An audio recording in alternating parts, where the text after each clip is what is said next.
I'd like to call our regular council meeting for Monday, February 8th to order at 6 p.m.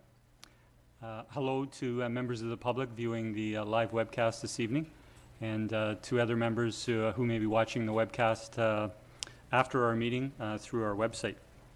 I'm Mayor Cliff McNeil-Smith, and joining me in the council chamber is colleague Councillor Scott Garnett, and our 5 councillor colleagues are joining us via Zoom. You can see their video on your screens. And good evening to colleagues, councillors Barbara Fallett, Sarah Duncan, Terry O'Keefe, Chad Rintoul, and Peter Wainwright. We have a number of staff joining us here in the council chamber. You won't see them on your screen this evening, but I'll certainly indicate when they are speaking. And we have also have members, staff members joining us by Zoom. Good evening to CAO Randy Humble, Chief Financial Officer Andrew Hissick, Senior Manager of Current Planning, Alison Verhagen, Senior Manager of Long Range Planning, Corey Newcomb, Director of Engineering Works and Parks, Jen Clary, and Fire and Rescue Chief Brett Mickelson. And good evening also to Staff Sergeant Wayne Conley from our Sydney North Saanich RCMP detachment, who will be making a presentation later this evening. I'd like to respectfully acknowledge we're holding this evening's meeting in the territory of the WSÁNEĆ Nation. And before I turn to approval of the agenda, we do have 5 changes. We have 3 additions. We'll have 3 councillor reports, Councillors O'Keefe, Rintoul, and Fallett. We have 1 deletion, and that is item 14. Under item 14A, we had 2 emails of correspondence with regards to pickleball courts. And the second item from D. Bentley can be removed from the agenda, as it does not need our attention at council. And lastly, we have 1 change. Councillor Fallett has requested that item 16.3 under correspondence from information, a letter from the CRD regarding the Youth and Family Court Committee, be moved to correspondence for her to give an update. And with those changes, I would seek a motion with an amended agenda. Move approval as amended. Second. Any further discussion? All those in favor? None opposed. That carries. Thank you. And we'll turn next to our regular public participation period. And we do have, pleased to have 2 speakers who will be speaking to us via Zoom this evening. You'll see them on your screen. And then we do have 3 written submissions, which I'll turn to Mr. Humble to read after our presenters. And so our first speaker, I'll turn to Ms. Corrine Reed, if you can confirm you're connected. And hello? Yes, good evening. If you could briefly introduce yourself, and you have the virtual floor for 3 minutes. Okay, thank you. I'm Corrine Reed, and I'd like to thank the Mayor and Council for the opportunity to speak tonight. I'm speaking on behalf of the Executive and the Facilities Committee of the Saanich Peninsula Pickleball Association. We would like to thank Jen Clary and Randy Humble for their report regarding pickleball courts in residential areas. We were asked in the report to recommend ways to lessen the impact on the community. We would be pleased to work together with Sydney staff exploring possible solutions that would address pickleball sound concerns. The facts are that pickleball is a growing sport, with more people taking up the game for all the reasons we have stated before: the fun, exercise, and social atmosphere. To date, there are not enough venues on the peninsula to support these numbers, causing a lot of pressure on the courts in North Saanich. More pickleball courts will lessen the overuse on any one community venue. Pickleball players are generally older, 55 plus, and are tax-paying, responsible members of society, and saying many do not follow posted hours is just not true. As far as encouraging indoor pickleball play, Ringblade Gym, the only option in the area, only has 2 pickleball courts. Our association has sent a letter to Panorama Recreation Commission in September of 2020, asking to have indoor pickleball courts located at the Panorama Recreation Centre on East Saanich. We were not asking to share the tennis facility, but to fundraise and apply for grants to have a separate building, perhaps beside the tennis court. We were told that services would not be expanded in 2021 due to COVID-19 financial impacts, and encouraged the association and other organizations to provide feedback as part of the strategic plan process, which we will continue to pursue. Building pickleball courts at Calista Park is not ideal. It is already a very busy park, and to erect pickleball courts on the remaining green space will not be received well. And limited parking is already an issue. The Pickleball Association first made a presentation to Sydney in 2015 and have been trying to get outdoor courts in Sydney for 6 years now. A lot of time and effort has been put forth to see courts built in Sydney, and the town even has it in their 2018 Parks Master Plan to build pickleball courts. We would like to work together with staff to discuss the pros and cons of different sites and then put forward a plan for community engagement.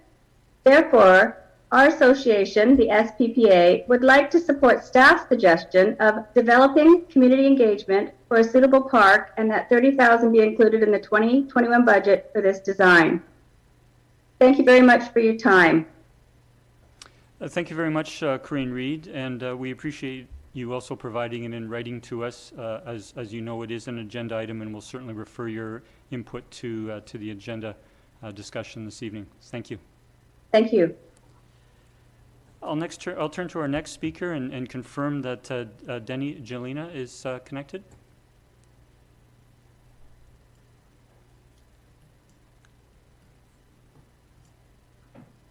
Oops.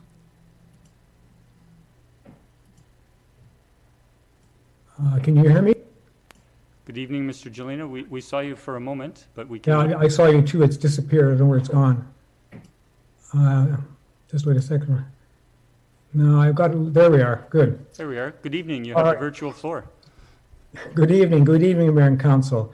Denny Jelena, 2545 Oakville Avenue. I would like to speak this evening on the funding request from the SBIA relating to its recently hired business development manager. This request was discussed under item 14E of the January 25th council meeting. The SBIA is seeking annual funding of $60,000 for 3 years, a commitment totaling $180,000. Council referred this request to the EAC, who reviewed it the following day at their January the 26th meeting. I have reviewed the recording of that meeting and note that the EAC saw merit in supporting that proposal on an interim basis for 12 months with a re-evaluation after 6 months.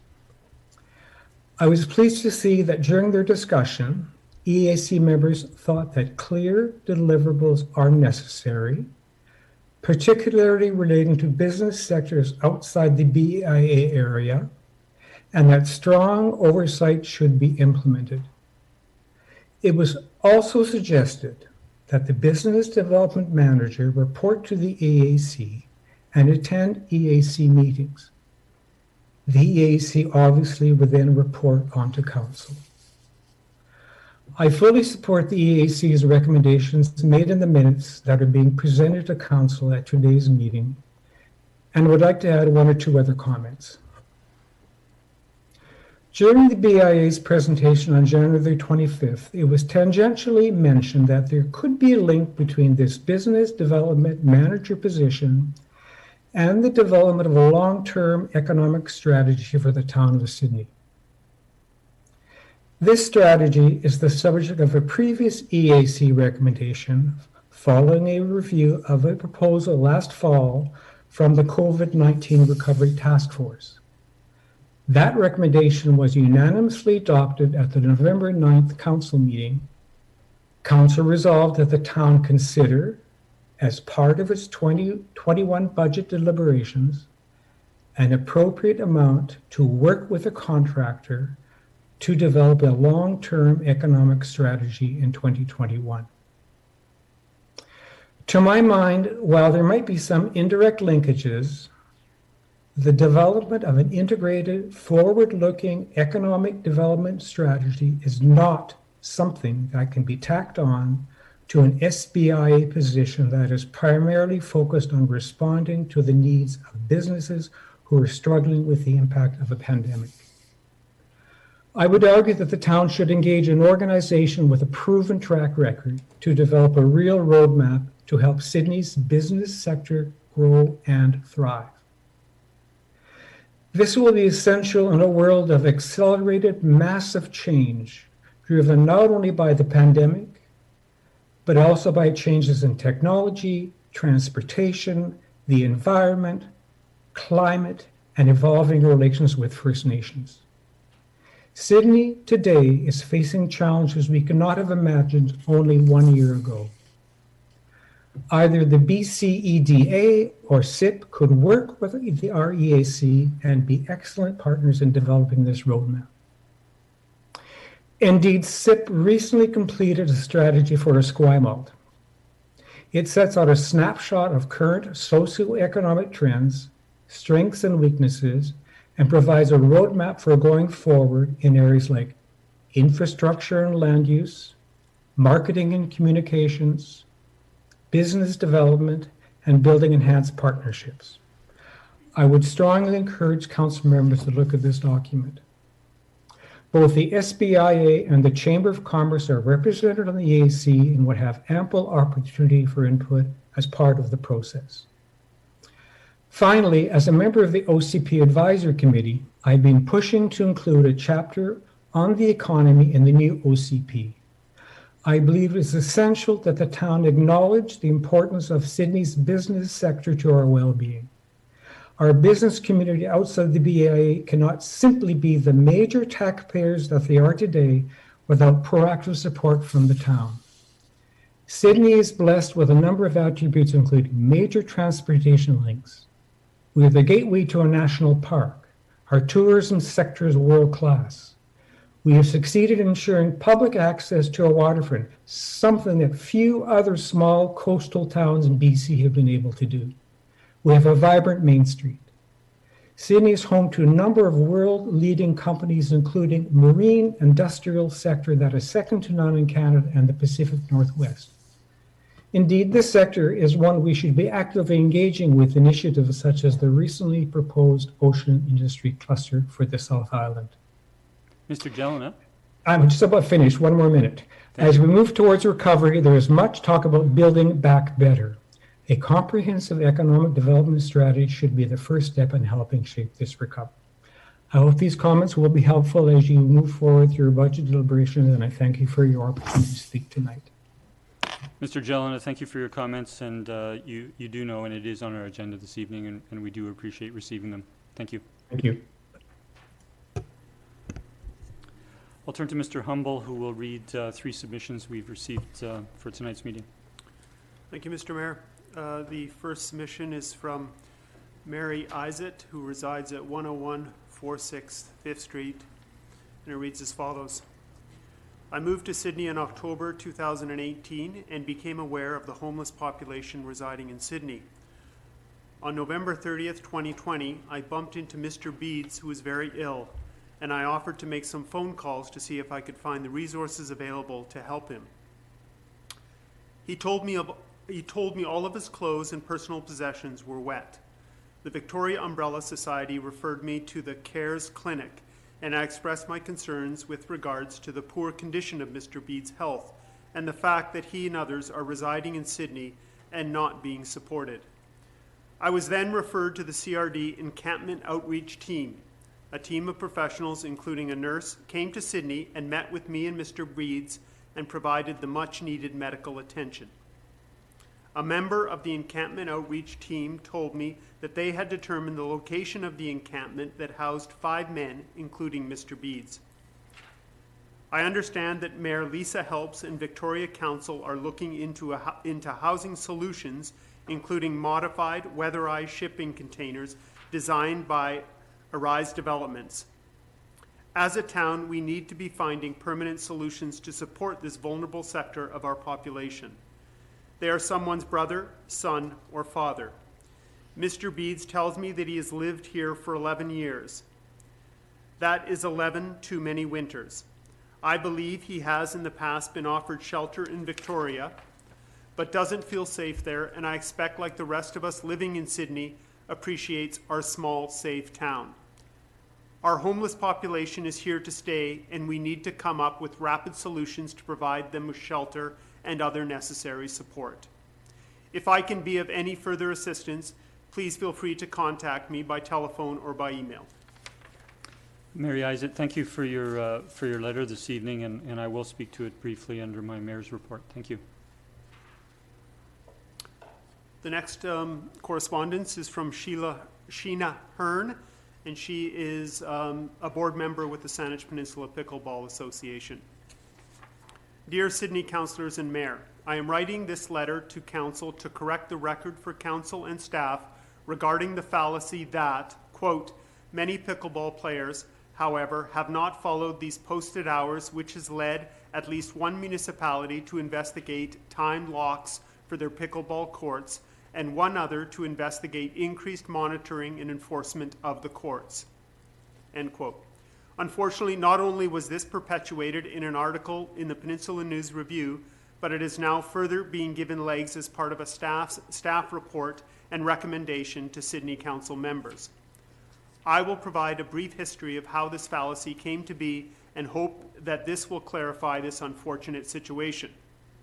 At a special council meeting of North Saanich Council, September 28, 2020, a decision was made to reduce the hours of play at Wayne Park with the express goal of providing the neighbors with some guaranteed blocks of quiet time. With these new hours, pickleball players lost 4 nights where they could play until dusk, and on the 3 nights where play was available, an 8 o'clock finish time was implemented. Courts were now open at 8 a.m. every day but Sunday, which is now 9 a.m. Neighbors would have liked more blocks of quiet time, and pickleball players would have liked more hours of play, but as with all situations where there are competing interests, a compromise was implemented by North Saanich. Saanich Peninsula Pickleball Association posted the new hours to its members on its Facebook page after the decision was made September 28, 2020. The SPPA minutes of October 6, 2020 reflect the new hours. Our SPPA members spread the word through word of mouth as well. SPPA only has outreach to its own members. The courts are used by the general public as well as many people from the Greater Victoria area. A sign with the new hours was put up by North Saanich in mid-October on the fence by the parking area. People from outside of the SPPA would have to physically look at the new sign to know that the hours had changed.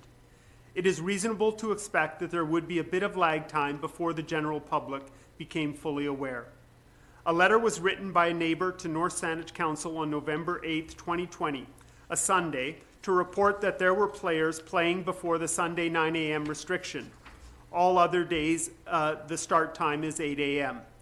This is the only letter that North Saanich has received with a complaint of non-compliance of the posted hours, and I would submit that it was done more in ignorance of the new hours than for any nefarious reasons. The onset of winter and the lack of light ensured that there would not be any infractions to the posted hours.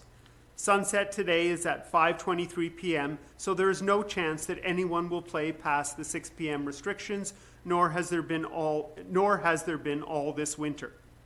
Last week, SPPA reached out to the North Saanich Engineering Department and requested that they put up signage on all 4 doors gates that enter into the courts, as we believe that there will be greater visibility, better education for those players that have no outreach with, and therefore greater compliance with the posted hours going into the future. The 6 p.m. closure will not even enter the radar until March 1st, when sunset is 6 p.m., and not until April 13th, when sunset is 8:01 p.m. As an association, it is important to us that we do not jeopardize our ability to play at Wayne Park, and therefore try to spread the word, anticipate problems, and be proactive to solve or mitigate them. At the January 11th, 2021 council meeting at North Saanich, Councillor Smythe made a motion to direct staff to develop a strategy plan to monitor the pickleball courts. There was no seconder. Councillor Garchor seconded a motion for discussion only. In the discussion, Councillor Smythe, who made the motion, said he did not know how bad the situation was, but had concerns that a neighbour was taking on the role of monitor.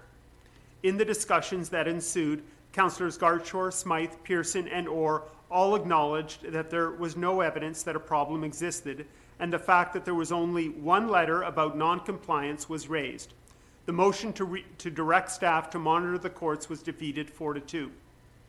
Councillor Smythe then made a second motion to invest staff to put self-locking locks on the gates.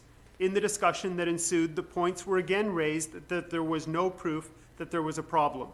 Mayor Jeff Orr said, "I do not know if this is needed, but that he would support at least knowing how much the locks would cost if they were ever needed in the future." A motion for staff to explore the cost of the locks carried 4-2. I am sorry that this letter is a bit long-winded, but it is important that the fallacy that has been perpetuated about non-compliance from pickleball players needed to be addressed. It is unfortunate that this is already out there in the public realm, but it is important that Sydney Council know the backstory and that SPPA have an opportunity to salvage its reputation and hopefully put the fallacy to rest. Sheena Hearn, thank you for your letter and those clarifications, certainly on the aspects that we'll be considering as we move forward on pickleball discussions. Thank you. The next correspondence is from David Calvely, who resides at 9655 First Street. Dear Mayor and Council, I have just finished reading through the agenda package for this evening's meeting, and in particular, the 2020 policing report. 2020 was a tumultuous year for many reasons. COVID-19 dominated the attention of all of us, but there were other reports from both Canada and the USA that filled the seemingly insatiable demands for instant news. Some of these reports unfortunately involved the actions of a tiny minority of police officers, and they cast the shadow over the first-class work done by the majority. We shouldn't let the actions of a few taint the reputations of the many officers who daily dedicate their lives to public service. Locally, our RCMP have continued to do an excellent job keeping us safe. They are the front line responding to the mental health issues in our society, compounded by the stress of the pandemic. The police report reflects the difficulties of doing so. We also shouldn't forget the other public health emergency currently existing in BC, or be under some delusion that the problems of the illicit drug supplies feeding that emergency don't exist out here in our seemingly quiet backwater of the Saanich Peninsula. I don't pretend to be able to speak for the residents of Sydney. That's the job of the elected council, and I'm sure that councillors will express their appreciation for the efforts of the staff sergeant and his team. I just wanted to say a personal thank you to a really professional group of first responders. I feel safe living in Sydney because I know I have you to call on if needed. I know that many of my fellow residents feel the same way. David Calvely, thank you for taking the time to provide that feedback to council, but very pleased to have Staff Sergeant Wayne Conley here to hear that feedback this evening, that very positive feedback. And council has expressed feedback, very positive feedback over our term, but to hear that from the public is important and well received. Thank you. That ends our public participation and is actually also a good segue into our next presentation. I'm pleased to welcome Staff Sergeant Wayne Conley, our detachment commander for the Sydney North Saanich detachment, for his quarterly policing reports. Staff Sergeant Conley. Good evening. There we go.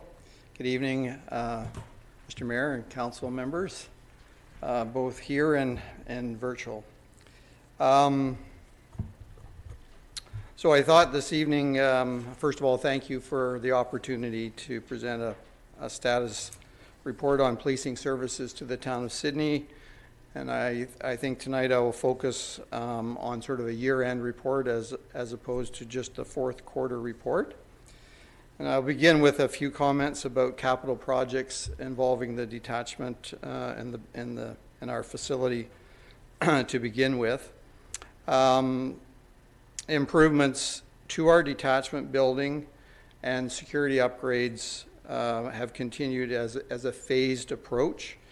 In 2020, the detachment received a new roof, as probably everyone knows. The rear door and building access received security upgrades as another project. The detachment has just most recently had its phone system entirely replaced. That was a 23-year-old system from when the building was first constructed. Over the course of the year, 3 new police vehicle replacements equipped with in-car video, radar, and computer stations were completed.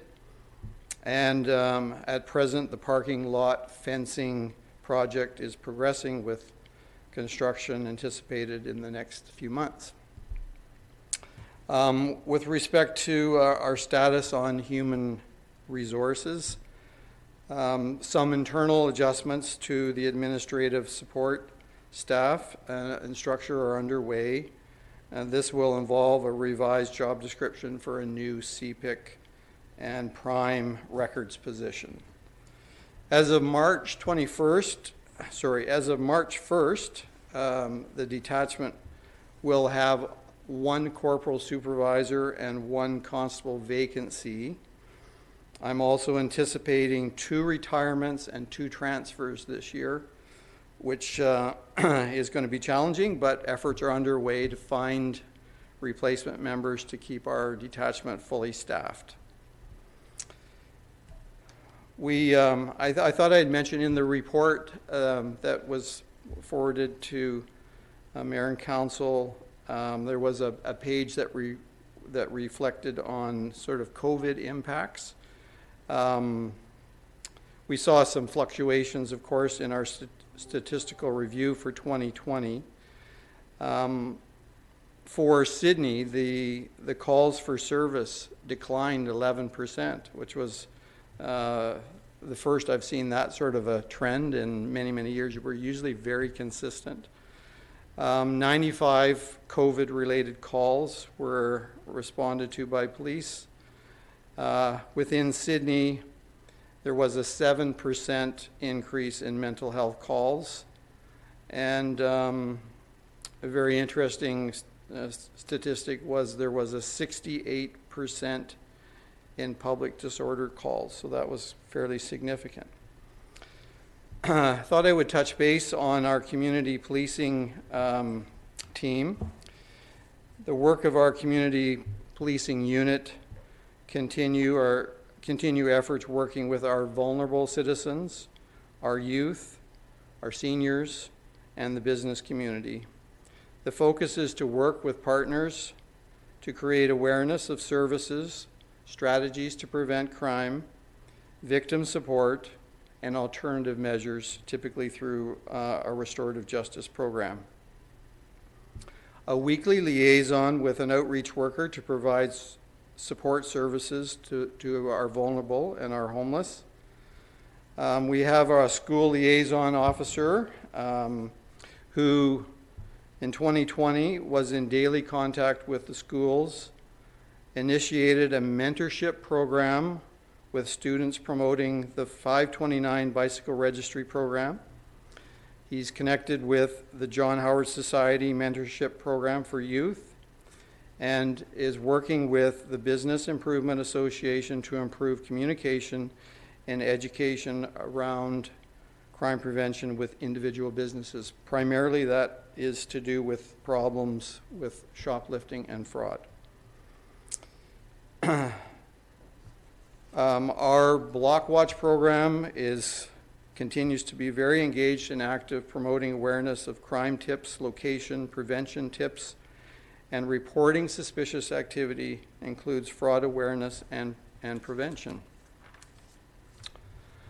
In the area of traffic initiatives that were undertaken in recent months have been to focus on problem locations within Sydney, a focus on Resthaven Drive specifically for speed issues. We've heard lots from the community about concerns about Resthaven Drive. We continue with efforts on impairment by alcohol and drugs. In 2020, 3,600 foot patrols were conducted as part of our police community engagement, providing a presence in our parks and public spaces and an assistance to bylaw enforcement. As I recently did with North Saanich Council, I'd like to share a few highlights of crime and calls for service in Sydney over recent months. 2 residents who reported a disoriented male with injuries. This involved police response, locating the male and contacting emergency health services. And eventually this person was determined by medical staff in hospital to have very, very serious injuries. An extensive police investigation was conducted and determined that the injuries did not result from a criminal offense. A big thank you to the residents that reported this man who was in our downtown area one morning, because I'm concerned that if that had not happened, we would be talking about a different outcome. 3 separate assault incidents occurred at 3 different businesses, all involving different parties, involved customers and employees. In all 3 incidents, arrests were made by police, with charges being recommended to Crown Counsel. Break and enter and theft offenses were reported to 3 different condominium buildings. The parkade and storage lockers were entered, with thefts occurring from the lockers and vehicles. Charges have been recommended in connection with one of the building break and enters as a result of some video evidence being captured. A serious injury motor vehicle accident took place at the intersection of Highway 17 and Beacon Avenue. Was responded to by police, fire, and ambulance. Fire department officers used cutters to extract one occupant. Police utilized a traffic analyst to assist in the investigation. An elderly resident of Sydney was the victim of a fraud. He received a call from someone claiming to be his grandson who needed money for a specific alleged situation. Money was forwarded. The incident was determined to be a scam. A theft from vehicle overnight spree involving over a dozen vehicles were entered. Stolen debit card was used. Video was collected by police. A suspect has been identified, and charges are being recommended in connection with those vehicles broken into. I thought I would do a little bit different this time in reporting to Mayor and Council, just to maybe illustrate a little bit more clearly the type of work that the officers are involved in and making a difference in the community. So to sum up, the highlights as in the crime summary report for 2020 over the past year. Calls for service, as I mentioned earlier, dropped 11%. Crimes investigated increased 30%. Property crime dropped 22%. That was specifically, we saw a real trend between break-and-enters, theft of vehicles, theft from vehicles, all down over the past year. Cause disturbance, public disorder was, as I mentioned, up 68%. Bylaw-related calls and offenses were up 23%. Traffic accidents were up 16%. Impaired driving dropped 49%. Very significant. Persons held in custody decreased 24%, and mental health calls increased 7%.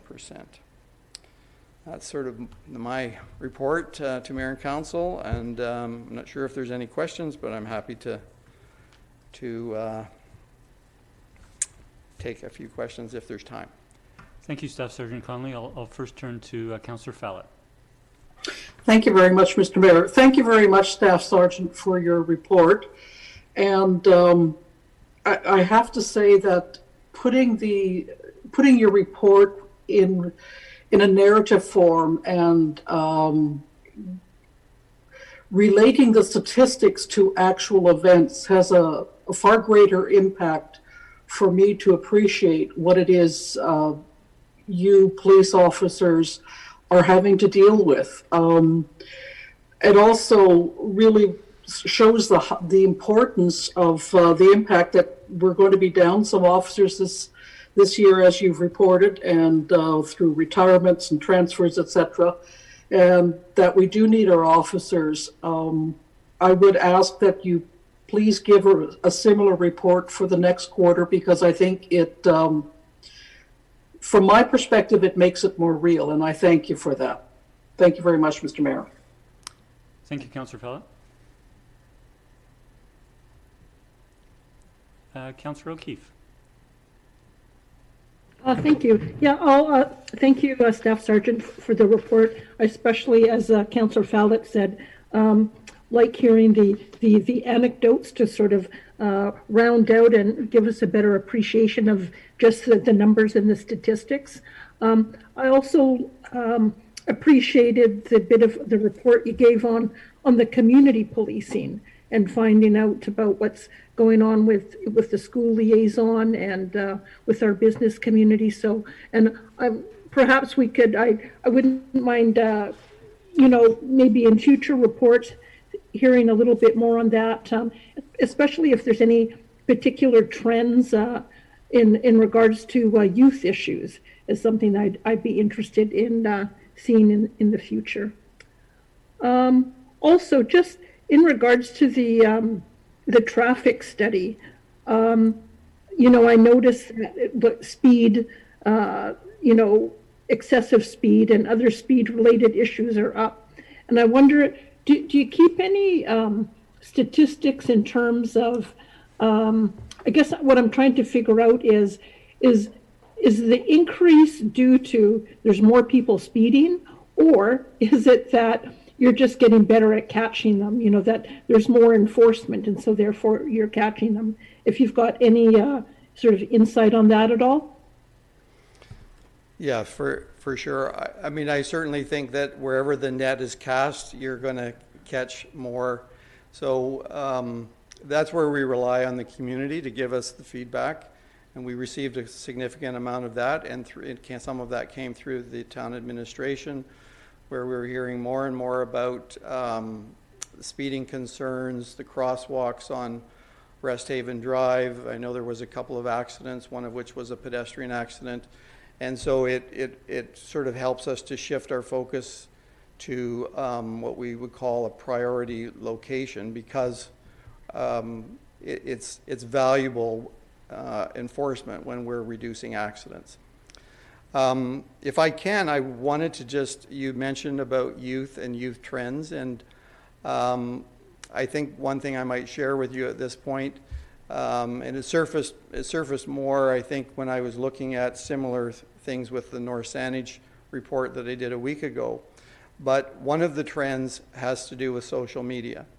And with youth, what we are experiencing is social media being utilized to perpetuate some sort of threats and harassment and those type of problems with youth. And we've been very active utilizing a great restorative justice program that we have to work on that. There's some things happening right at the present time. And the other interesting thing is that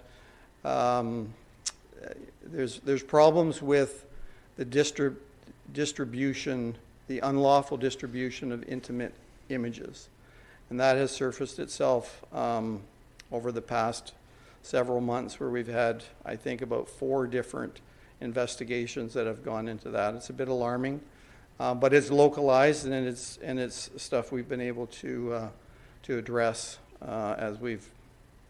But those are trends. You asked about trends and what we're seeing, and that's yeah. Yeah, no, that's great. And then I just had one other question, if I may. Later in our correspondence today, we have a letter from a business that is close to a bus stop, and one of the complaints they have is about people smoking cannabis outside of their building, and that wafting in. And I know that smoking cannabis, I believe, comes under the CRD's smoking bylaw. Is that something that the RCMP have jurisdiction to enforce, or is that strictly a CRD enforcement issue? No, it's something the RCMP can be involved in the enforcement of that. Okay. So it's an offense to smoke marijuana in a public place. So that can be Okay. enforced under the, I don't know, they call it CCLA regulations. Yeah, Right. Okay, great. Thank you for those responses. you're Thank you. welcome. Thanks, Councillor O'Keefe. I'll turn to Councillor Garnett.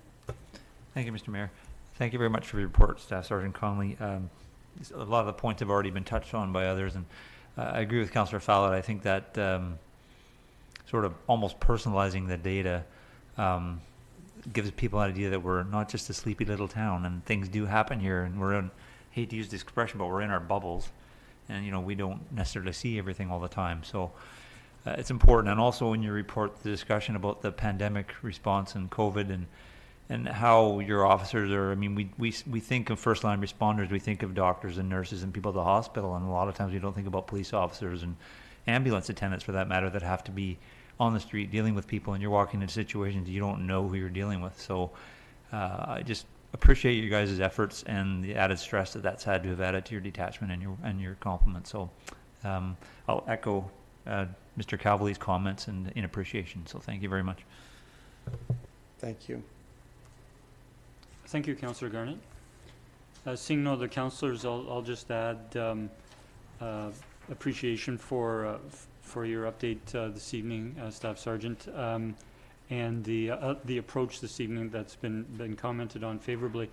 But as we're aware through your remarks of the various complex and variety of incidents that you respond to, and you did touch on this, but really the detachment has a proactive priority in community safety and security, and you touched on those elements tonight, and I think it's important for our public to have an officer dedicated to daily contact with schools, to a mentorship program with students, to connecting with the John Howard Society, in connection with youth, to working with the Business Improvement Association, to have the Block Watch program, for the residences, residential neighborhoods, and to have the restorative, there's also the restorative justice program. Policing is very much trying to be proactive for our community safety and security, and we greatly appreciate all of those efforts as well. Thank you. Thank you. I appreciate all the appreciation that has been shared towards policing tonight as well, and thank you for the opportunity again to come and report. We'll see you in a few months. Thank you, sir. Thank you. We'll now turn to adoption of minutes, and we have those from our regular council meeting of January 25th. Move the minutes be adopted. Second. Any errors and omissions? All those in favor? None opposed, motion carries. Thank you.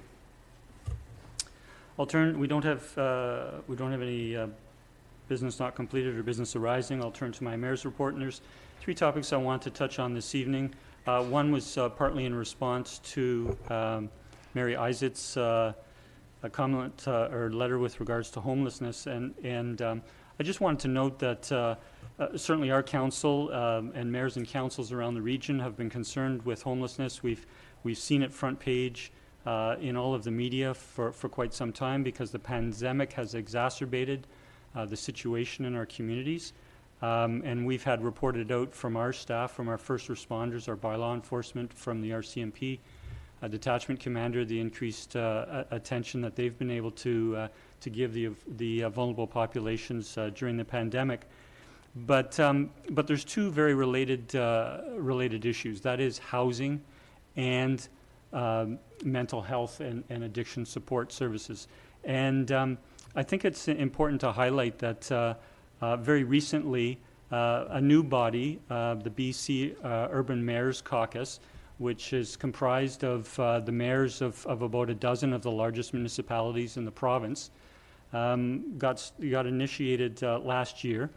And I was pleased to see the editorial in the Times Colonist on the weekend from co-chair Mayor Victoria Mayor Lisa Helps, and co-chair Mayor of Kelowna, Colin Basran, provide an update of the meetings that they've held with both Minister David Eby, Attorney General and Minister of Housing, and Minister Sheila Malcolmson of Mental Health and Addictions, and the proposal that they've brought forward and that Mr. Eby responded to positively in quoted interviews in the Sunday Times Colonist of an initiative to bring complex housing this year to various, as a pilot, if you will, to various parts of the province, and the importance that the mental health and addiction support piece is to the housing challenges.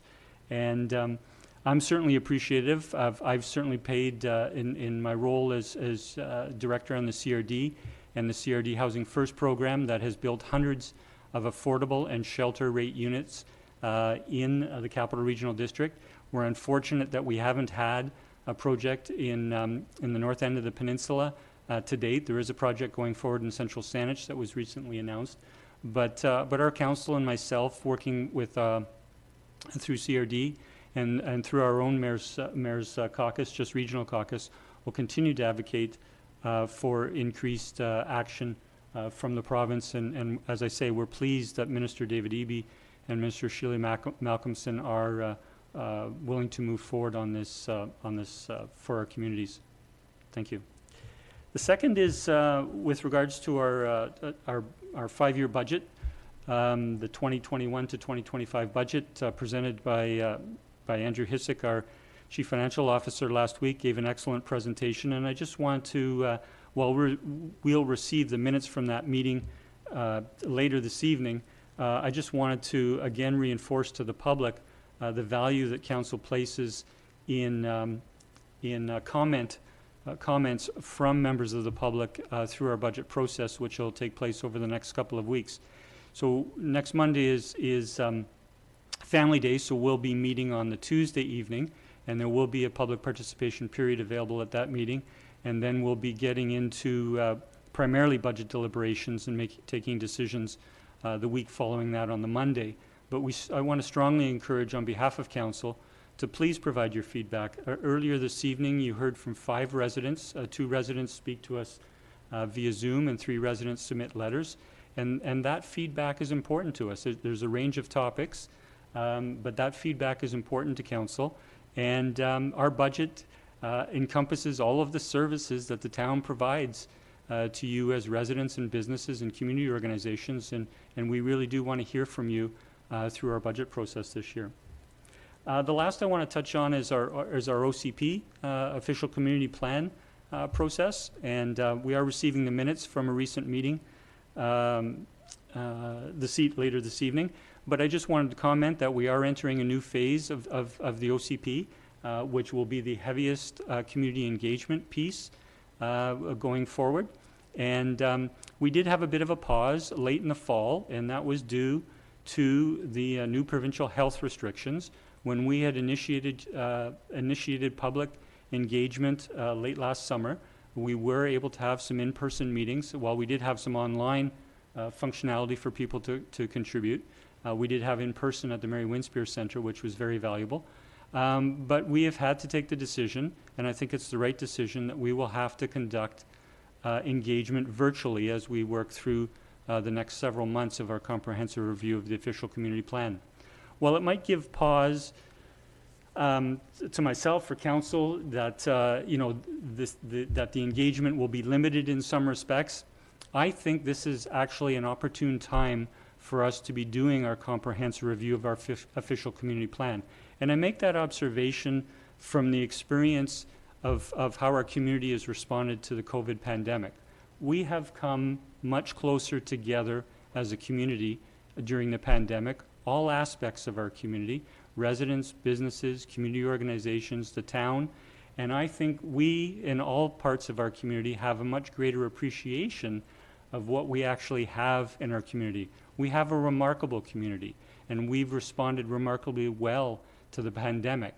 And I think while we have had to turn our minds to adapting to the pandemic, and it's made us think more about our community, that we will be able to contribute perhaps more during an official community plan process. So I just make those comments, and as the opportunities arise, look forward to, council looks forward to the engagement and people contributing during the OCP review. That concludes my mayor's report. I'll now turn to the three councillor reports, and I'd like to begin with Councillor O'Keefe. You have 2 updates, please. Thank you, Mr. Mayor. Yes, I have one update from the Chamber and one from SIP. I'll start with the Chamber.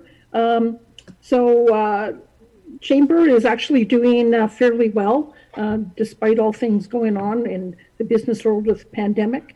They haven't seen any significant lapse in members, and they welcomed 7 new members in the month of January.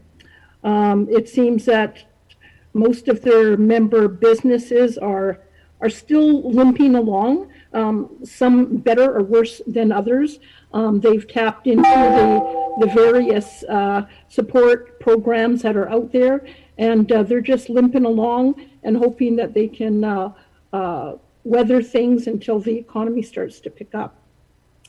The Chamber is embarking on a series of roundtable sessions that is meant to, they're focusing their energies on the different business sectors throughout the community and trying to get a better insight into how those different sectors are doing. And they will be expanding that beyond just their members. So they'll be expanding that to non-chamber members as well, just so they can get as accurate and broadest perspective on those different industry sectors. Lastly, from the chamber, I think as many people know now that Executive Denny Warner will be stepping away from the chamber as in her position there as Executive Director. And she is taking a new position at the Sydney All Care Residence as their Communications and Marketing Manager. So we wish her good success in her new venture, and like to thank her for all the support that she's provided to the council and the community. People may recall that she took a lead role in supporting the entire business community when the pandemic emerged, and she drafted the business survey, and with support from the BIA, carried that out as well. So we'll miss her, but she'll still be in the community. So I'm sure our paths will cross again. Moving on to SIP. So I'll apologize in advance for the length on this one, just because this is my first liaison report for SIP. And so just a bit of a recap on what SIP has been up to in the last several months. So people may recall that there was the Rising Economy Task Force, which the mayor was a representative on. They had a number of 10 committees focused on different sectors. In August, those committees provided their reports and a list of 160 recommendations. And then in November, they came up with the Greater Victoria Economic Recovery Plan, also referred to as Reboot. Now where they're at is they're having a series of reboot workshops. And what they're doing is they're digging deeper into those things that are in the economic recovery plan.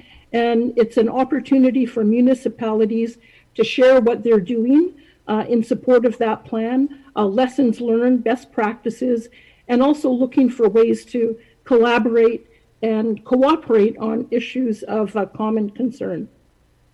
Some other things that they're up to, they have a speaker series that's coming up where they feature local, national, and international global thought leaders to share ideas and best practices from around the world. The next one is February 16th, where they'll focus on best practices from mid-sized cities around the world that are similar in size to the Greater Victoria region. One of the things that I think is most interesting and relevant to us that they're working on is community profiles. And this is something that Dallas Gislason, he's their Director of Economic Development, is working on. And they're working with a consultant to develop toolkits in order to put together municipal profiles and also sector-specific profiles. And these will be used to help market our region and our individual municipalities. So some people may not realize that SIP is playing quite a large part in marketing our region. So for example, this past summer, a big company in the US was looking to locate in the South Island. And so they connected with the Canadian Embassy in Seattle, who connected them to the BC business branch, who then connected them to SIP. And then so SIP looks at what are these big companies looking for, and what municipalities in our region might have what they're looking for. So these community profiles will help the region and will help us significantly. The next steps with that is they're expecting to have a plan in place in the next 3 weeks. They'll go about gathering the info to build those profiles. A lot of the data that they'll need for those they can get online, but they'll probably be coming out to each municipality to give us more information about our specific assets out here in Sydney. For the sector-specific profiles, they're also doing quite a deep dive into those to engage business owners to get an idea of what's going on in those sectors. I asked Dallas, this is something, community profiles is something that we would normally work on and have in place as part of an economic development strategy if we choose to do that. So I asked if there's things that we could do in the meantime to help support that. He suggested developing a list of businesses by sector, by type, location, number of employees, NAICS code, contact person, email, all that stuff. So that will help them engage directly with businesses. And it's also a good tool for us to use in the future when we want to communicate with or to get information from our community. Let's see what else. I guess the other economic development strategies, getting back to that, one thing that came out in the partners meeting that we had last week was the number of other municipalities that are also embarking on long-term economic development strategies. So Saanich, Oak Bay, and Souk are a few others who are starting to work on that. And so, they're recognizing that in this time right now with the pandemic having had an impact on the economy, it's important to have a strategy to recover from that. And as Mr. Jelena mentioned in his remarks, Esquimalt went through the process and they had SIP support for that, which they found very helpful. I guess what I'll end with is, I think there's a lot of, I was surprised at how much was going on with SIP. And I can see the value in us continuing to be a part of SIP. But I think in order for us to get maximum value out of our investment in SIP, we have to be actively engaged. And so I guess my commitment to council is that as a liaison to SIP for Sydney, I will plan to bring regular updates to council. And I think it might be valuable to start briefing EAC as well. If we're thinking that EAC is going to have a role in our economic development strategy or in the business development manager position, there's a lot going on in SIP that I think would be useful for them to know about. And then lastly, related to that, SIP is also very interested in what's going on in Sydney, what our ideas are, what our plans are.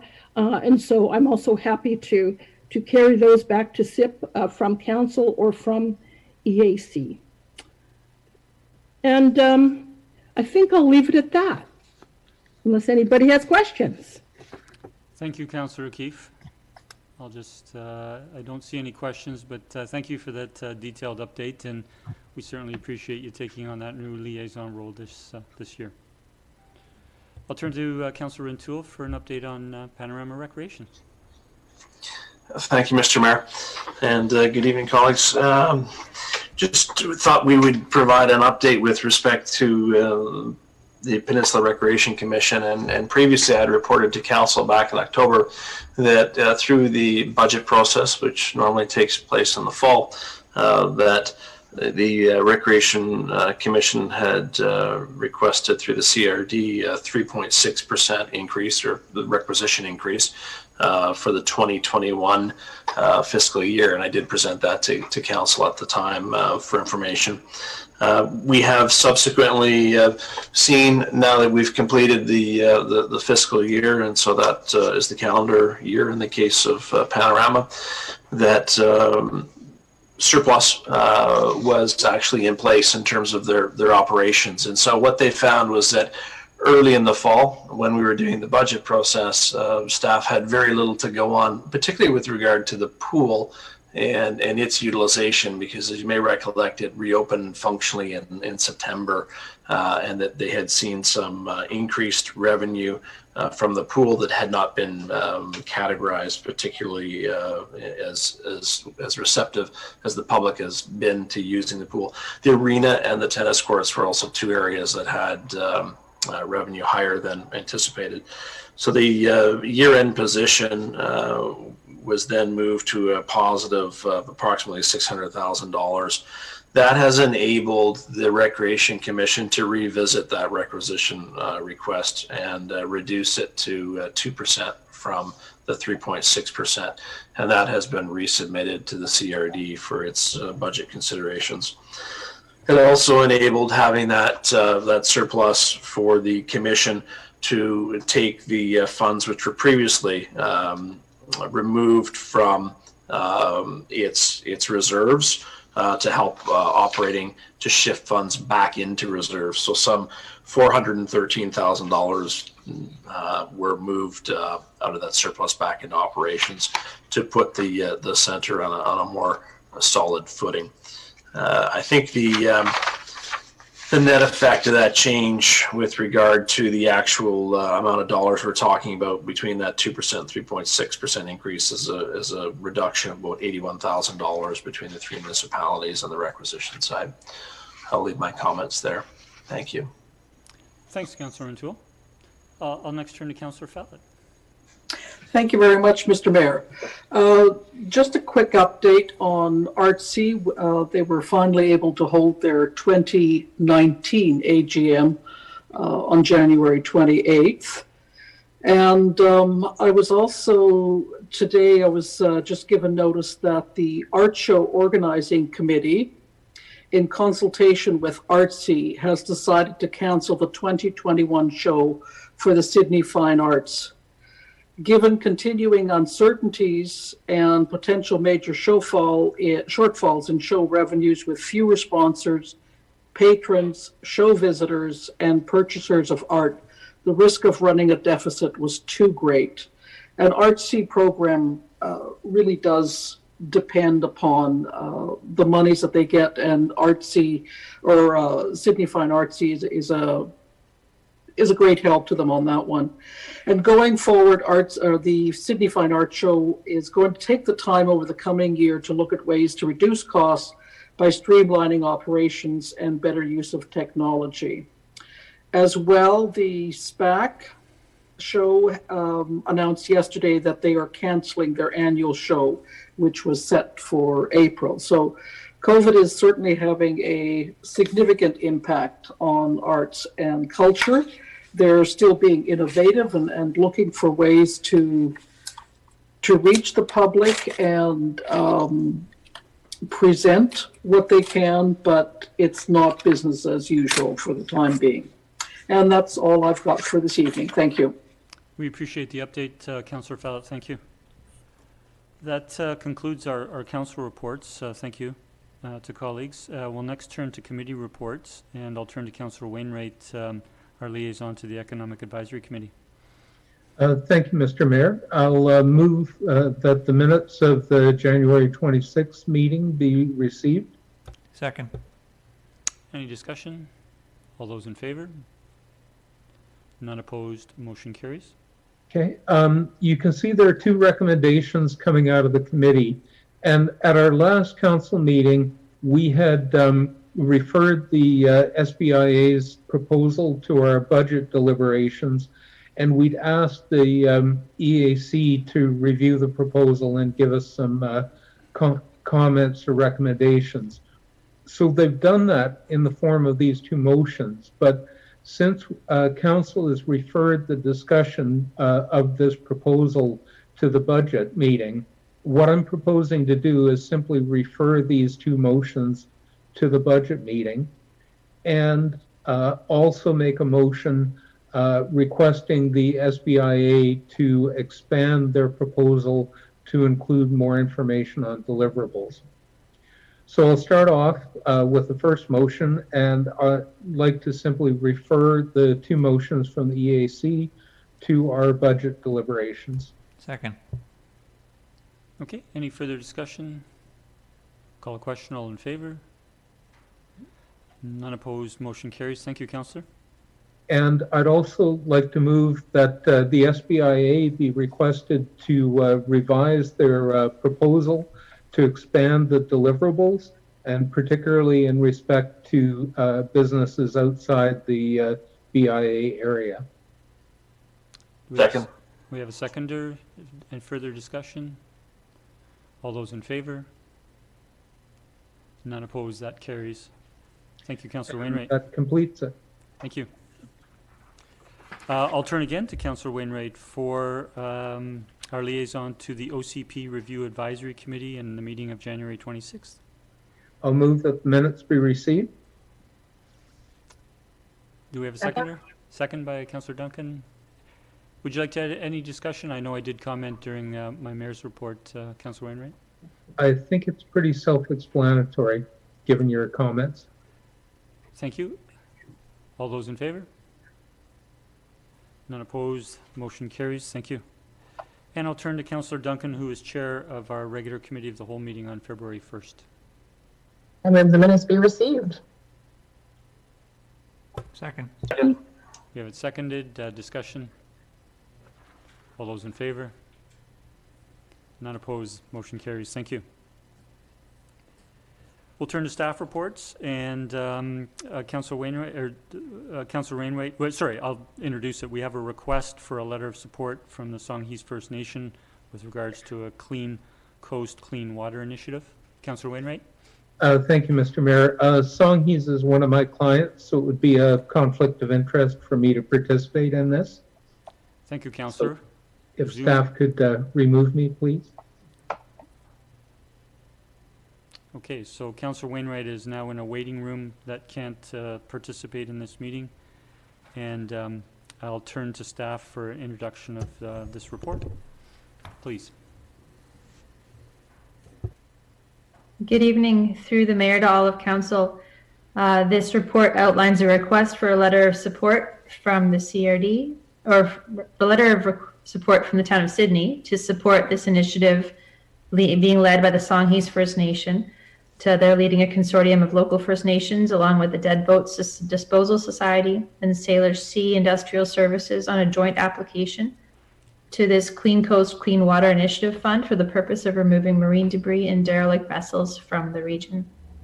Thank you. Thank you, Ms. Verhagen. And we do have a recommendation. I'll move that council direct staff to provide a letter of support to Songhees Development Corporation for their application to the Clean Coast, Clean Water Initiative Fund. Second. And second, any discussion, questions or discussion? I'll just make the comment that I'm very pleased to see this come forward. Thank you for the report, Ms. Verhagen.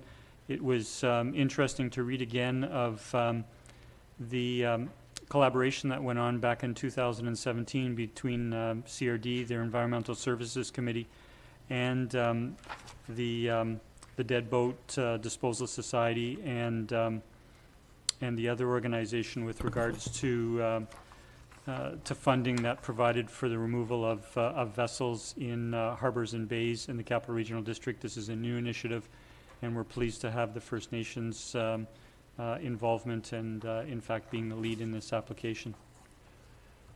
I'll call the question. All in favor? None opposed. The motion carries. Thank you. And we'll just allow Council Rainwright to rejoin the meeting. Thank you, Ms. Nelson.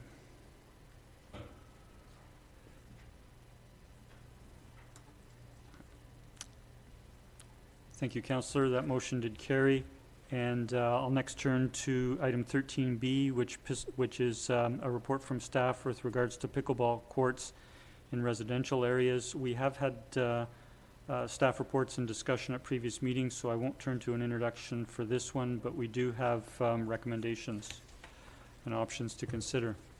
I'll turn to Councillor O'Keefe. Thank you. To start off the conversation, I will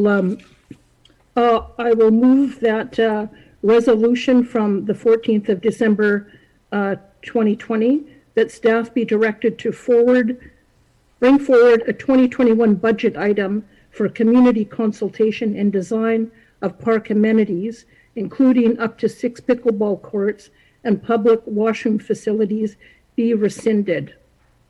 And I'm just ending it there. Okay, thank you, Councillor. Do we have a seconder? Second for discussion. Okay, we have it seconded for discussion. I'll turn to Councillor O'Keefe to motivate. Thank you. You know, we've received a lot of input on this. I think staff have put in a significant amount of time and research on this. Staff have looked at what's going on in other communities. They've looked at, you know, possible mitigation procedures in terms of, you know, different types of balls that could be used or acoustic fencing. You know, but I note in the staff report that, you know, it's still a challenge that, you know, the fact is, I think they say that the impacts cannot be fully mitigated. And I would love if we had this space in the appropriate location, that we would be able to put some pickleball courts in Sydney. But I just feel the challenge for Sydney is that we're a very small town. We have a very small footprint. Most of our space is developed. Our parks, which would be the best location, are all adjacent to residential areas. And so, you know, Telista Park was put as an option possibly, but, you know, that doesn't seem like it would be agreeable to the pickleball people, and I agree that it's not a good location as well. So I'm not in favor of staff having to spend any more time on this. And, you know, the reason I left off the last part of the recommendation about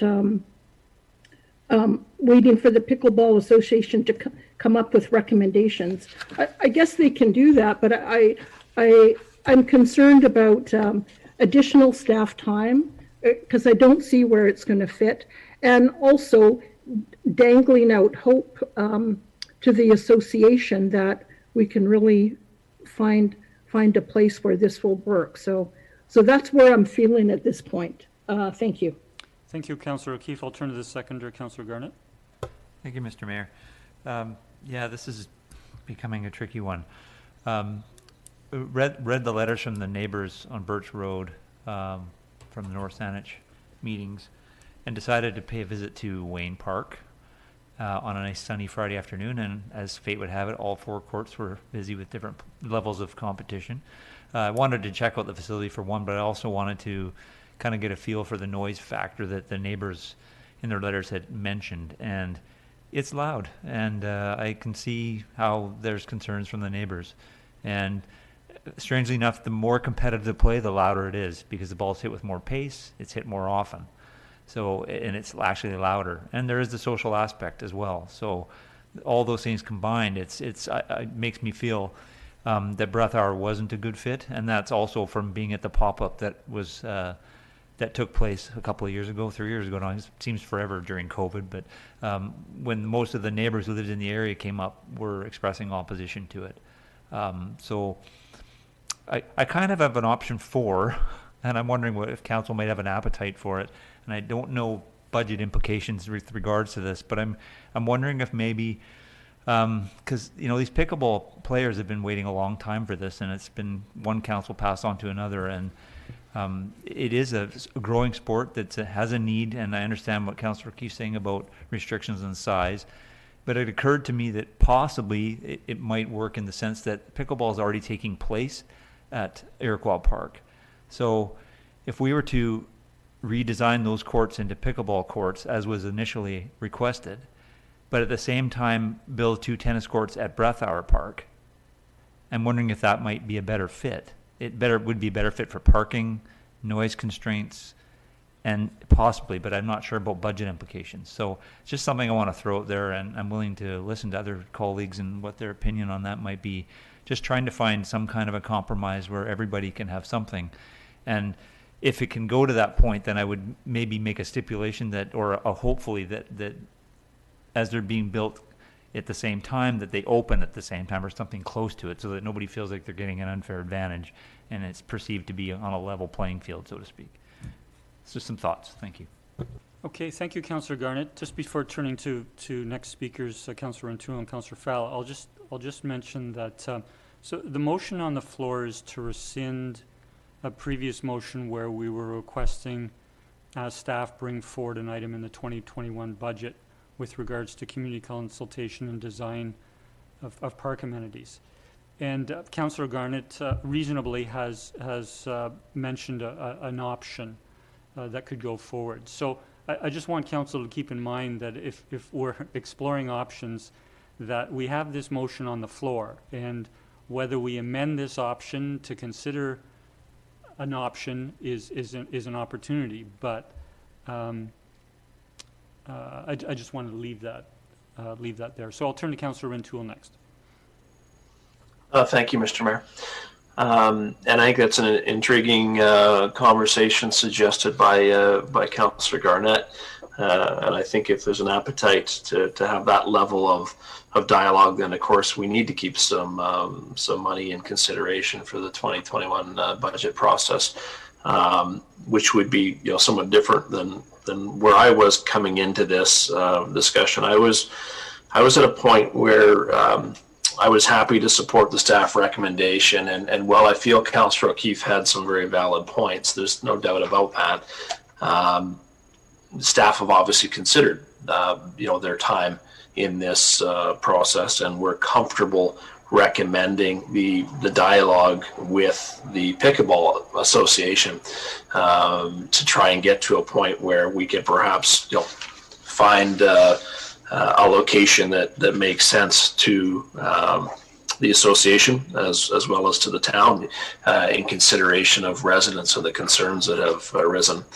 So I don't know that I would support the motion before us on that basis, because it dead ends this to an extent and doesn't take it to budget. And I still think we need to go there with the ability to have some resources for this process. My concern remains, and I mentioned it previously, and if I were going to do anything to the staff option, I would have added not just to work with the association around ways to minimize community impacts, but I would also ask the association for details on a funding partnership. I think we need to know if they've got a specific requirement in mind, and they were quite specific in their previous request. I think it's time to hear from them how much money the association intends to raise and commit to this project. And so I think we're at that point. If we're willing to continue to assign staff resources and budget funds to this process, I think it should be contingent on the association providing some sort of a commitment based on a favorable outcome to helping to finance this through fundraising. I'll leave my comments there, Mr. Mayor. Thanks, Councillor Rintoul. Turn to Councillor Fallot. Thank you, Mr. Mayor. Thank you, Councillor Rintoul, for your comments. I think that is, I think those are very important decisions and questions that needs answers. I did have a conversation with one of the pickleball members about a week or so ago, And they had sort of indicated, when I talked about funding from their perspective, they sort of indicated that, well, they needed to have a location before they could raise funds. And so I don't know if we're in a chicken and an egg, but certainly from a town perspective, we need to know, we need to have some commitment. And so I think that needs to be made very, very clear to the association that in order for us to start looking at some other options, we do need to know how much their commitment is worth. And just to go back a little bit, the staff report had talked about Talista Park, and I vehemently would oppose any suggestion of that. I remember when, in the last council, when we were talking about location for the skate park, which is at a great location, but one of the major concerns that people brought up is the lack of open green space. And if we start cutting up Talista Park for yet another activity, we lose the open space. And besides which, as it was noted how windy it is, it's a great place to fly a kite. We're running out of space where people can fly a kite, and I really would hate to lose that. I think we do have to take a look what our options are for pickleball. I don't want to let this fall off the top of the desk. I think pickleball is a sport that we need to consider and figure out what we can do to make it work. But I'm not willing to just put it in someplace in Sydney that isn't going to have a good life there. I want to make sure that the neighborhood, whether it is an actual residential neighborhood or anything else, that they are good with having pickleball there, and that the pickleball players can use it to the way it was meant to be used. So I certainly do like Councillor Garnett's suggestion. I think that one bears merit. So I will leave my comments there as well. Thank you. Thank you, Councillor Follett. Do we have any other first-time speakers? I want to go to first-time speakers. Councillor O'Keefe, I'll turn to Councillor Wainwright. Thank you, Mr. Mayor. And I'd like to thank my colleagues, Councillor Garnett. I think that's a good suggestion and we should look into it. And I support Councillor Rentoul's comments. I think we do need to have some budget potentially available. Otherwise, we can't do anything with this. So I won't support the motion that's on the table now. And I would like to see this discussed at budget. Thank you, Councillor. We'll turn to Councillor Duncan. Do you wish to speak, comment at this time? So I'd like to take a turn, then we can go to second-time speakers. I don't support this motion to rescind, and then there would have to be a subsequent motion if we're going to turn it back to the Pickleball Association. But it does have an impact in that I don't think it will move us forward through budget deliberations this year. The Pickleball Association first approached, as they indicated in their correspondence in public participation back in 2015. The sport was rising at that time and has continued to grow. And I think there's a significant presence of pickleball players on the peninsula and with Sydney residents as participants.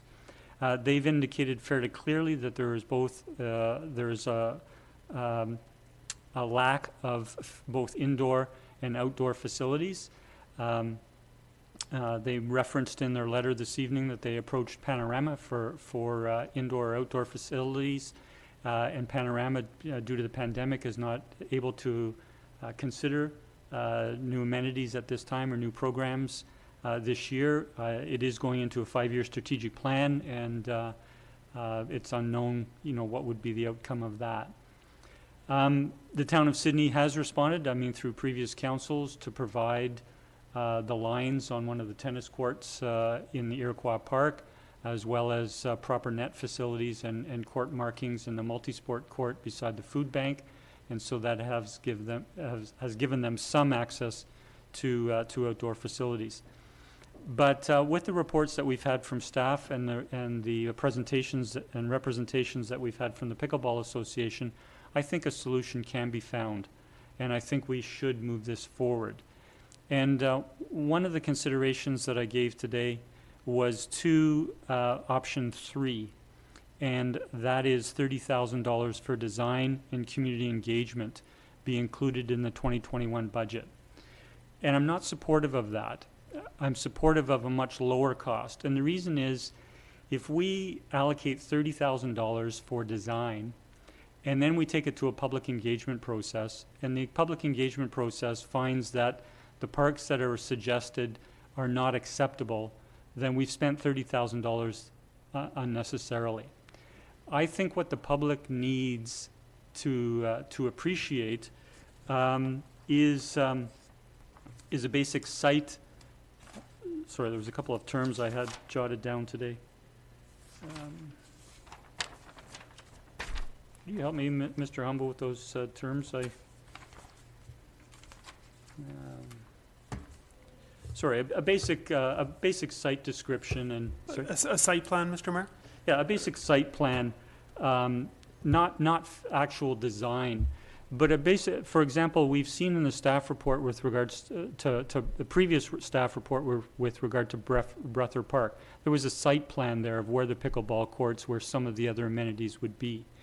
In tonight's report, we see where the placement of pickleball courts could be in Tallista Park. We're aware of where they would be sited in Iroquois Park. I don't think there would be any information coming out of a detailed design that would be helpful to the neighborhoods or the community at large in making a decision as to whether they found those facilities acceptable in their local park or in one of the parks. And so I would actually be in favor of moving a much lower cost through the budget process to actually come up with site plans for the options that we agree upon this evening, whether it be Breather Park, Iroquois Park, and Tallista Park. And quite frankly, I'm in favor of all three and can speak to that if we get to a motion to that effect, that we can take those options to the public. And let's start with public engagement rather than council trying to choose the park now and spending detailed money on facility design. I'll leave my comments there and go to Councillor O'Keefe as a second-time speaker. Thank you. I appreciate, people wanting to find a place where this can work, and I would as well. But when I look at what staff have provided us already, they've already told us, and we seem to be in agreement that Breather Park isn't a good location. Tallista Park isn't a good location. Iroquois might work. However, I'm concerned that Iroquois Park is still across. There's a residential area there as well. So that's still a concern for me. I'm not interested in, I don't think it's responsible to spend a lot more money on this. I'm sympathetic, and I note the fact that this has been kicked around for 6 years, and I see why it is because in 6 years we haven't been able to find a suitable location, and I just don't know by getting more reports, getting site plans, Sydney isn't going to get any bigger than it is.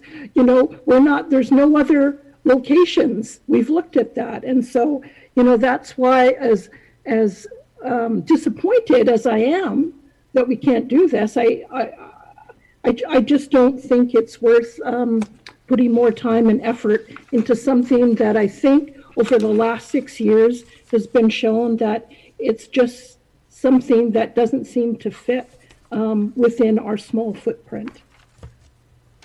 That's it for me. Thanks. Thank you, Councillor O'Keefe. I'll turn to Councillor Garnett a second time. Thank you, Mr. Mayor. A question through to staff, because we're aware that pickleball is already played at Iroquois. That we painted lines on the Iroquois. I think that's been an issue in the past. But I'm just with regards to any noise complaints that you're aware of from the neighbors to this point in time. I might defer that question to Ms. Clary. I'm not aware of any, Councillor Garnett, but maybe Jen is. Sure, I can take that through the mayor to Councillor Garnett. No, I'm not aware of any noise complaints about that. There is only one court there, and it's not used very frequently for pickleball, so that might be part of it. My understanding of a lot of the purpose-built pickleball facilities are used all day, every day, so it's a bit different of an impact. Okay, thank you. Thank you, Councillor Garnett.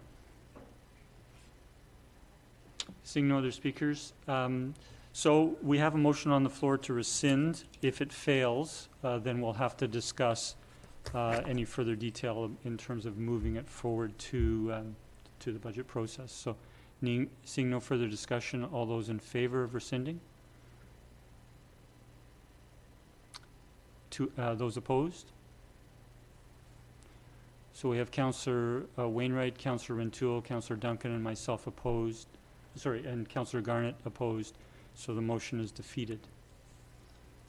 So we no longer have that motion on the floor, and we now have an outstanding motion where it is being referred to budget deliberations. Councillor Rintoul. Councillor Rintoul, you're muted if you... Thank you. Thank you. Thank you, Mr. Mayor. You say we still have a recommendation to address. There's no motion on the floor before us at the moment. Correct? There's no motion on the floor, but by virtue of the fact that we have not rescinded the previous motion, staff will bring forward to the 2021 budget item community consultation and design of park amenities, including up to 6 pickleball courts and public washroom facilities. We didn't in that motion intentionally specify which parks, although our discussion from that meeting was just Breathitt and Iroquois at the time. Thank you. So perhaps I'll try the following. That resolution, 14th December 20th, excuse me. That should be, yeah. That staff be directed to bring forward a 2021 budget item for community consultation and design of park amenities, including up to 6 pickleball courts and public washroom facilities, be rescinded, and that $15,000 for site planning and community engagement be included in the 2021 budget deliberations for a pickleball facility in Sydney. Okay, sorry, Councillor, I'm not certain why we would rescind if we were actually going to forward something to budget deliberations. We can amend what we're taking to public, what we previously resolved to go to budget deliberations, rather than rescinding. So amend the previous motion is what you're suggesting? Yes, or give further direction to staff in terms of what they bring forward to the budget. I don't think it requires a rescinding of the previous motion. We can just give further direction to staff. There was no dollar amount, for example, in the original motion, or reference to specific parks. Correct. Yeah, I think probably my appetite to address this was simply to try and take into account your suggestion that we look to commit to site planning and community engagement, which seemingly the previous motion did. So I'll retract my attempt at a motion. Thank you. If I could, before going to a next speaker, if I could turn to staff and could they suggest, for the benefit of council, if council was to request just a site plan and engagement, what a reasonable cost to the budget would be rather than a detailed site design? Thank you, Mr. Mayor. The $30,000 for consultation and design is already in the budget. At this point, any variance of that through resolution has no effect. I think the time to deal with that is when we consider that item as part of budget deliberations. We don't anticipate we would need very much for the consultation component, and it was never our intention to spend any money on detailed design until a specific site was located. So I would say we'll have an estimate for you by next week as to what consultation might cost, but it's probably very minimal, maybe $5,000. Okay, that's helpful, and I think the fact that that $30,000 is already in the budget will lead to a discussion then in terms of site design. I think we should then give discussion to staff now with regards to which parks that we would take to community engagement with a site plan, as parks are not included in previous motion. If we don't do it tonight, we'll need to do it during budget deliberation. Councillor O'Keefe? Thank you. I guess what I'm puzzled about is we already asked staff previously to do some research on what would be appropriate places to do this.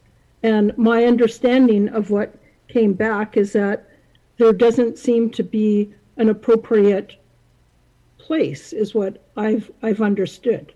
They looked at Rathdown, they looked at Brethor, they looked at Iroquois, they looked at Tallista, and my understanding was that they didn't think that those were suitable for a number of reasons, whether it had to do with parking, whether it had to do with proximity to residential areas, and other factors. And I note that it is staff recommendation that we rescind our request for this, and presumably, I believe, is because they've looked at those options. There's issues with the sound and that sort of thing, and presumably that's why they had put that little bit in there about reconsidering only after they come back with ways to minimize community impact. So I guess I'm not sure what we would tell staff that they haven't already looked at already. And maybe some comment from staff in terms of, do they feel like there's, that we've left some stones unturned? Maybe a question to them to staff through you, Mr. Mayor, on, do they think that there's still opportunities out there? Okay, well, I'm going to interject before going to staff, because I think by virtue of the staff recommendation, the second part of the recommendation was that after it's rescinded, it says, and reconsidered only after the Sandwich Peninsula Pickleball Association provides recommendations on way to minimize community impacts. So the staff recommendation is not to terminate the process on considering pickleball courts. It's recommending going back to the association on ways to minimize community impacts. My view is that the staff report speaks reasonably to what those community impacts are and what the options are to mitigate them. I think we can take that information to a public engagement process, and the public can inform us or respond to council as to what their concerns or their acceptance is. And one of the things that staff has recommended in the report is consideration of a smaller facility. So while we were considering at one time 6 pickleball courts in Brethor Park, now a consideration could be 2 courts in Brethor, 2 courts in Iroquois, 2 courts in Tallista. And so my preference would be, quite frankly, I mean, personally, I think Tallista is an acceptable park, but that's just my view. I would prefer to hear from the public on their acceptance of Tallista Park. And so I think the motion, the staff recommendation is not to end the process. It was to continue it. I'm suggesting we continue it in a different fashion, not taking it back to the Pickleball Association, because I don't know that meaningful information is going to come out of that. I believe we have sufficient information to take it to a public engagement process at a reasonably low cost at this time. Councillor Wainwright. Thank you, Mr. Mayor. I think the first decision that we should make is whether we're going to approve the funding or not. And having a lengthy debate about what we would consult about with the possibility that the funding won't be approved is probably not a really productive discussion for us to be having. Hopefully, we can make the decision at budget time, and if the funding is approved, then it's simply a discussion about where and how to consult. Because right now we're getting very much tangled up in the should we allocate the money or not, and we've agreed that we'd have that discussion at budget time. So I'm not actually seeing the need for us to make any kind of motion at the moment. I think we could just let this go to budget and deal with it then. Thank you, Councillor. Councillor Rintoul? Thank you, Mr. Mayor. And my only concern, I suppose, you shared your interpretation, Mr. Mayor, that the staff recommendation, really only gives us some latitude to work with the association and get their recommendations. But my understanding, the first part of that motion, as Councillor Keith spoke to, would rescind the previous motion, effectively taking away the budget discussion for 2021. And so that would be the challenge, I suppose, with the staff recommendation, given your comments as I understand them, Mr. Mayor. And so, if I were to try again, it might be just to hone in on the second half of the staff recommendation, and that would be focused on requesting staff to work with the Saanich Peninsula Pickleball Association, requesting them provide recommendation on ways to minimize community impact of pickleball courts and details on a funding partnership. To me, that keeps this in the budget discussion, and it also moves staff forward, or at least the association forward, with providing insight on what they can do to help minimize community impacts. I think that's information we're going to need regardless, through that community engagement process, and perhaps gives us a head start. Thank you, Councillor Rintoul. I concur with Councillor Wainwright's comments and action forward, and I believe your suggestions, if you make the motion, are consistent with Councillor Wainwright's comments. So, if you would like to proceed with that as a motion? Sure. I'll reiterate it then, that staff request the Saanich Peninsula Pickleball Association provide recommendations on ways to minimize community impacts of pickleball courts and details on a fundraising partnership. Second. Any further discussion? I'll call the question. All in favor? Opposed? We have one opposed, Councillor O'Keefe. The motion carries. Thank you, Council. We'll go to the third staff report. That is the renewal of overnight staffing in response to COVID-19. We have a report from the Chief, and I would look for staff to introduce, please. Good evening, Mayor and Council. The report before you recommends continuation of our overnight and Sunday staffing model to continue to reduce the requirement for a convergent volunteer response to the community safety building. And this would continue until this response model is no longer required. I'm happy to answer any questions. Thank you, Chief Mickelson. Are there any questions? Councillor O'Keefe. Thanks. Just a quick one. I think I know the answer, but just to confirm. So the motion says until that we would continue with the staffing model until it's no longer required. I presume that means like until that money runs out. So it's not sort of an indefinite sort of thing. Is my understanding correct on that?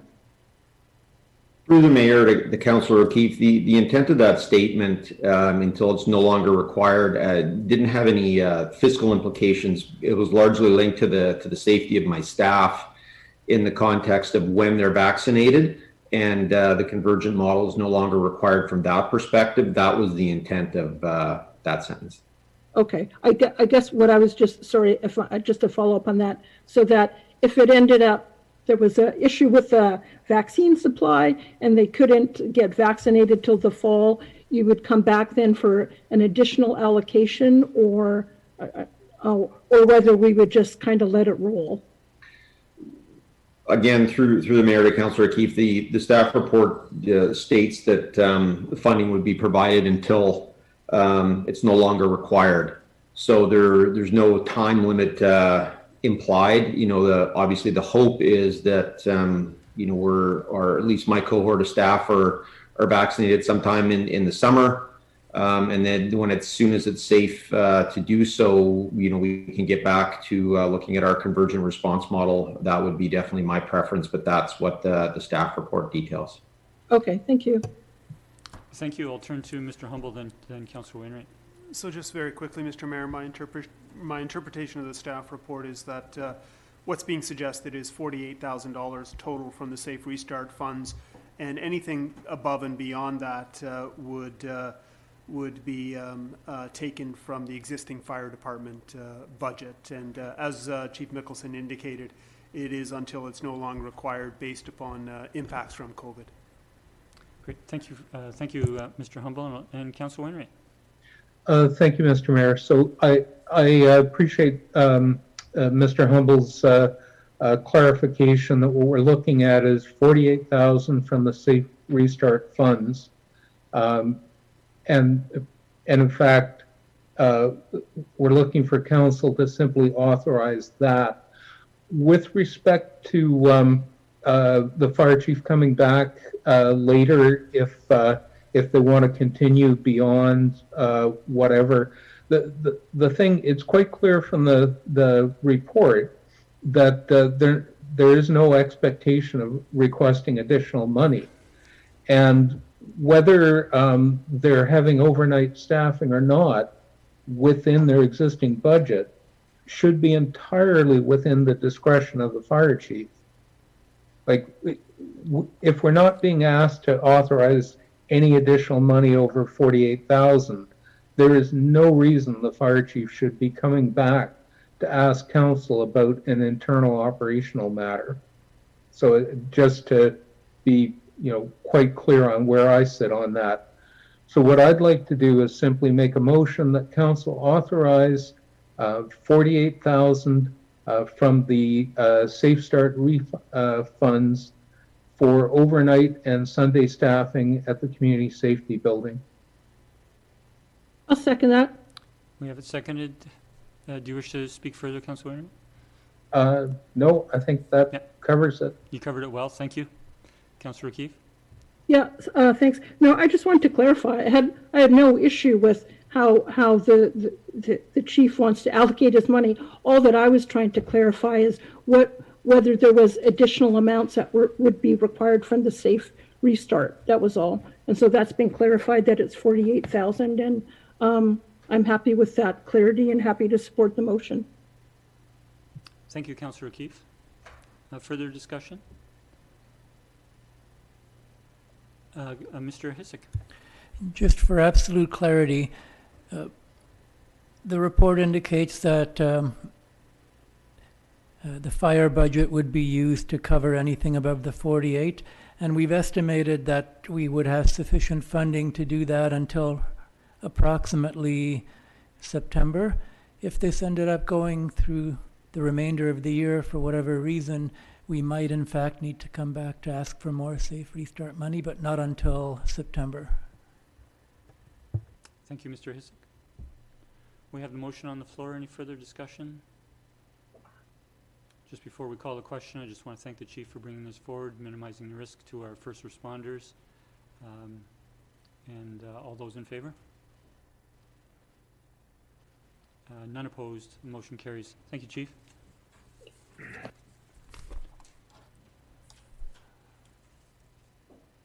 So we'll turn to correspondence now, and under 14A, we have an email from D. Sledzinski dated January 25th with regards to pickleball courts. Move referred to community engagement process. Second. Discussion? All in favor? Opposed? None opposed. Motion carries. Thank you. We'll turn to item 14B. We have a letter from Ms. Everson dated February 1st with regards to the bus stop at 5th Street and James White Boulevard.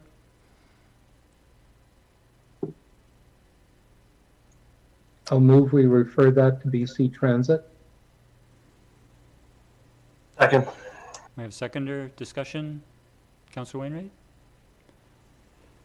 No. I'll turn to Councillor O'Keefe. Thank you. I support the motion, but during discussion, I also wonder whether it's appropriate to also refer this, consider referring some of these elements to staff as well. You know, there's concerns about, you know, garbage and cleanliness around this particular building. So I'm wondering if, you know, staff would need a motion, or if they're just happy to hear our comments to do things like to increase, you know, monitoring and cleaning in that particular area. Look at whether there's any opportunity to do some increased enforcement regarding the smoking of cigarettes and cannabis at that particular location. Also, they talked about, you know, I'd be interested in them looking at reviewing some more suitable seating options. So it seems that the size of the seating there is an impediment to the entry to the building, and I don't know whether it's they make reference to whether it's blocking a doorway or not. So those are some things that I'd be interested in staff taking a look at, if that's appropriate. And also for staff to identify more suitable areas for a bus terminus, either as part of the OCP, the transportation component of that, or to refer this to their file, so that when we go to do the transportation study, that this is something that could be considered at that time. So questions to you on those things, Mr. Mayor, through to staff, as to whether are they picking up on these things, or would they need a motion from us to follow up on those items if it's appropriate? Thank you, Councillor. I'll turn to staff. Thank you, Mr. Mayor, through to Councillor O'Keefe. Yeah, I don't think a motion's necessary. Actually, this isn't the first letter that Ms. Everson has written to the town regarding some of the concerns around the location of the transit stop relative to the Strata complex. She's in 2018. She wrote a letter to the town and raised similar concerns around the seating, the location of the benches, and as well as issues around cigarette butts left by patrons waiting for the bus, etc. Staff did respond at that time with a response to her concerns. I anticipate they would have referenced contacting by law enforcement and additional monitoring to take place as well. I'll pull that correspondence and make sure that that's fully covered, and anything that's not covered, I can certainly respond to. I'll have myself or staff will respond to Ms. Everson regarding any additional concerns. As far as additional transit, alternative transit stops, etc., I mean, we certainly will keep that in mind. We all know what the challenges are in Sydney around finding appropriate locations for transit stops and such, but it's something that we'll keep top of mind as we move through the OCP review process and or other transportation planning processes. Thank you, Mr. Humble. Thank you. I'll just leave it at that then. Thank you. Thank you, Councillor. Councillor Garnett. Thank you, Mr. Mayor. I wonder if maybe we might also want to refer this letter to Staff Sergeant Conley at the RCMP. With some of the issues, maybe they could step up a little bit of enforcement in there for patrols in the area, just to try and combat some of the stuff that's going on. We can certainly do that through the mayor to Councillor Garnett. Yeah, thank you. Thank you, Councillor. And so a motion, and so we do have a motion to refer to BC Transit. Any further discussion? All those in favor? None opposed. Motion carries. Thank you. And we have an item 14C, which is the letter from CRD that we raised from correspondence for information, and I'll turn to Councillor Fallot to speak to that. Thank you very much, Mr. Mayor. I just want to bring council up to speed.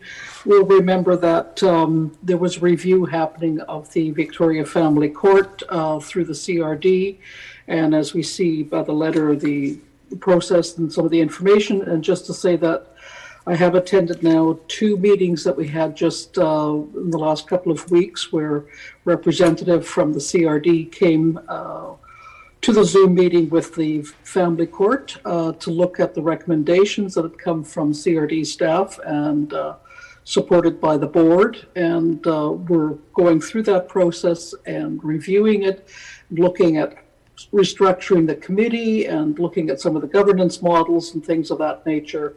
And so that should be happening within the next few weeks so that it can go back to the CRD and then with the proposal for the board to approve. So I just want to briefly summarize that and also make a motion to receive this letter for information. Do we have that seconded? Ken? Councillor O'Keefe? Discussion? Um, Councillor O'Keefe? Sorry, Councillor O'Keefe for discussion? Oh, yes, thank you. Thank you, Councillor Fallett, and I sat in on one of those sessions just to listen in as the backup liaison on that. And I know that the committee is having discussions about whether or not to accept the CRD recommendations or parts of them. And I wonder if there would be value in council having a resolution from your council to support any of those recommendations. Maybe not now, but maybe after the discussions have gone forward, that you would be able to bring that back to say that you have support from your council to implement those CRD recommendations, if you think that would be helpful. Did you wish to reply, Councillor Fallett? Or? Okay, thank you. Councillor Duncan? Councillor O'Keefe beat me to it. So, no, I just want to say thanks to Councillor Fallett for bringing the issue forward. I know it was you and Councillor Gartshore who initially requested kind of just, reviewing this. It's an older committee and it's gone through a lot of changes at different levels of government and in their mandate, and it was definitely due for kind of a checkup on that. And having read the report, I just wanted to kind of second saying that if at any point that's needed, that the suggestion Councillor O'Keefe had brought up, I would be more than happy to support that. Thanks. Thank you, Councillor. Seeing no further discussion, all in favor? None opposed, the motion carries. Thank you. We'll turn to the remaining items of correspondence for information. Receive for information. A seconder, please. Second. All those in favor? None opposed, the motion carries. And no notices of motion or to go in camera. A motion to adjourn. Move adjournment. Second. All in favor? Motion carries. Thank you, colleagues. Have a good evening.